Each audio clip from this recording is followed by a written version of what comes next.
Bangladesh premier league 2025, যেখানে batting জোরের মাধ্যমে প্রত্যেকটা ম্যাচ শুরু হচ্ছে। যেমন টুর্নামেন্টের শুরুতে ইয়াসিন আলী রাব্বি, মাহমুদুল্লাহ রিয়াদ এবং খুশদিল শাহর মতো ব্যাটাররা ব্যাটিং জোর তুলেছে।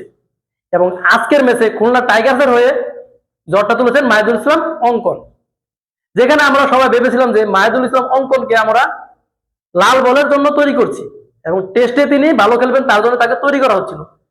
সেখানে মাহিদুল ইসলাম অঙ্কন যে সাদা বলেও নিজেকে তৈরি করে নিয়েছে, আজকের ম্যাচ না দেখলে আমরা বুঝতেই পারতাম না। কেননা তিনি 22 বলের 59 রানের একটা অসাধারণ ইনিংস খেলেন এবং যেখানে তার স্ট্রাইক রেট ছিল 268। এই ইনিংসে তিনি একটা 4 মারেন এবং তার বিপরীতে 6-6টা ছক্কা হাঁকান। এমনকি তিনি আজকে আরো একটা কীর্তি অর্জন করেছেন, যেটা বিপিএল এর ইতিহাসে ইতিপূর্বে ছিল না। তিনি 18 বলে দ্রুত হাফ সেঞ্চুরি করার রেকর্ডটা তিনি তার জড়িতে নিয়েছেন এবং খুলনা টাইগার্সের 15 ওভার শেষে 4 উইকেট হারিয়ে যেখানে তাদের রান ছিল 119, সেখান থেকে মাহিদুল ইসলাম অঙ্কনের জোরে শেষ 5 ওভারে রান তুলে 84 এবং এই 84 রানের মধ্যে মাহিদুল ইসলাম অঙ্কনের ছিল 59। এবং যেই পর্যায়ে ম্যাচটা ছিল তাদের রান হওয়ার কথা ছিল 150 থেকে 60, তাদের এই 5 ওভারে জোরোয়া ইনিংস শেষে এই 84 রানের সুবাদে তাদের রান গিয়ে দাঁড়ায় 203। খুলনা টাইগার্সের শুরুটাও বেশ ভালোই ছিল, যেখানে নাইম ইসলাম ও বশিষ্ঠ তারা ওপেনিং করে এবং নাইম ইসলাম 17 বলে 26 রান করে এবং বশিষ্ঠ তিনি 50 বলে 75 রানের একটা জলমলে ইনিংস খেলে, যার ইনিংসে 8টা 4 এবং 3টা 6 ছিল এবং তার স্ট্রাইক রেট ছিল 150।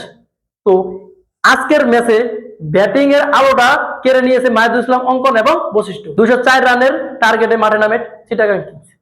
চিটাগাং কিংস এর ব্যাটাররা যে ব্যাটিং খেলেছে আজকে, তাদের যে ব্যাটারের স্টাইল ছিল তাদেরকে নিয়ে বলার কিছু নাই। তবে শামীম হোসেন পাটোয়ারিকে নিয়ে কিছু না বললেই নয়, কারণ তিনি আজকে যে অসাধারণ একটা ইনিংস খেলেছেন সেটা নিয়ে কিছু না বললেই নয়। শামীম হোসেন পাটোয়ারি 38 বলে 78 রানের অসাধারণ একটা ইনিংস খেলেছেন, এক কথায় অসাধারণ, আনবিলিভেবল। কিন্তু তার এই রানটা দলের জয়ের জন্য যথেষ্ট ছিল না, কারণ হচ্ছে তার সাথে সঙ্গ দেওয়ার মতো কোনো ব্যাটার ছিল না, যার কারণে তাদের 166 রানের মাথায় তাদের ম্যাচটা থেমে যায় এবং তারা 37 রানে হেরে যায়। এই ম্যাচটা আরো বড় ব্যবধানে হারতে পারত যদি শামীম হোসেন পাটোয়ারি এই অসাধারণ ইনিংসটা না খেলতো। এই ম্যাচে খুলনা টাইগার্সের বোলারদের কৃতিত্ব আছে, যার কথা না বললে নয়। আবু হায়দার রনি তিনি 3.5 ওভার বল করে 44 রান খরচ করে 4টা মূল্যবান উইকেট নেয় এবং নেওয়াজ তিনি 3 ওভারে 13 রান দিয়ে 2টা উইকেট নেয়, বাকিরা একটা একটি করে উইকেট নেয়। ক্রিকেট খেলা গোল বলের খেলা, সেখানে হার জিত থাকতেই পারে।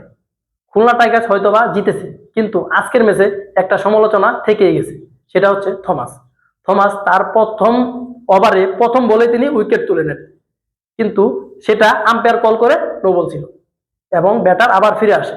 পরের বলে তিনি 0 দেয় এবং তারপরের বল তিনি আবার নো দেন, সেখানে তিনি 6 খান এবং তারপরে পরপর তিনি 2টা হোয়াইট দেন, এমনকি তারপরের বল আবার নো দেয়, সেখানে 4 মারে। শেষ পর্যন্ত তার স্কোর গিয়ে দাঁড়ায় 1 বলে 15 রান, এমনকি তারপরে আবারও একটি নো দেন। কি একটা বিভ্রান্তিকর অবস্থায় পড়েছিলেন থমাস।